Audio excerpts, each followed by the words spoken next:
Genesis chapter 19. The two angels arrived at Sodom in the evening, and Lot was sitting in the gateway of the city.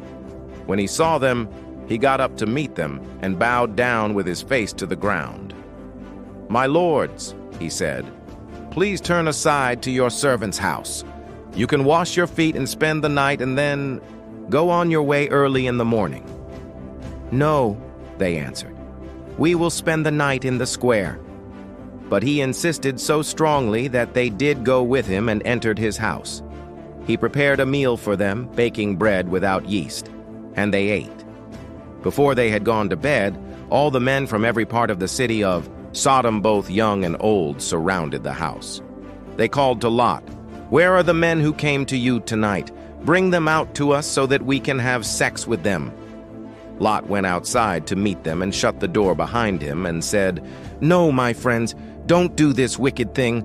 Look, I have 2 daughters who have never slept with a man. Let me bring them out to you, and you can do what you like with them. But don't do anything to these men, for they have come under the protection of my roof." "Get out of our way," they replied. And they said, "This fellow came here as an alien, and now he wants to play the judge. We'll treat you worse than them."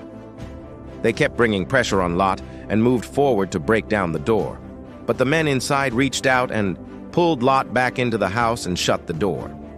Then they struck the men who were at the door of the house, young and old, with blindness so that they could not find the door. The 2 men said to Lot, "Do you have anyone else here? Sons-in-law, sons or daughters, or anyone else in the city who belongs to you? Get them out of here, because we are going to destroy this place. The outcry to the Lord against its people is so great that he has sent us to destroy it." So Lot went out and spoke to his sons-in-law, who were pledged to marry his daughters. He said, "Hurry and get out of this place, because the Lord is about to destroy the city." But his sons-in-law thought he was joking. With the coming of dawn, the angels urged Lot, saying, "Hurry! Take your wife and your 2 daughters who are here, or you will be swept away when the city is punished." When he hesitated, the men grasped his hand and the hands of his wife and of his 2 daughters and led them safely out of the city, for the Lord was merciful to them. As soon as they had brought them out, one of them said, "Flee for your lives! Don't look back and don't stop anywhere in the plain. Flee to the mountains or you will be swept away." But Lot said to them, "No, my lords, please. Your servant has found favor in your eyes, and you have shown great kindness to me in sparing my life. But I can't flee to the mountains. This disaster will overtake me and I'll die. Look, here is a town near enough to run to, and it is small. Let me flee to it. It is very small, isn't it? Then my life will be spared." He said to him, "Very well. I will grant this request too. I will not overthrow the town you speak of. But flee there quickly, because I cannot do anything until you reach it." That is why the town was called Zoar. By the time Lot reached Zoar, the sun had risen over the land. Then the Lord rained down burning sulfur on Sodom and Gomorrah from the Lord out of the heavens. Thus he overthrew those cities and the entire plain, including all those living in the cities and also the vegetation in the land. But Lot's wife looked back, and she became a pillar of salt. Early the next morning, Abraham got up and returned to the place where he had stood before the Lord. He looked down toward Sodom and Gomorrah, toward all the land of the plain, and he saw dense smoke rising from the land, like smoke from a furnace. So when God destroyed the cities of the plain, he remembered Abraham, and he brought Lot out of the catastrophe that overthrew the cities where Lot had lived.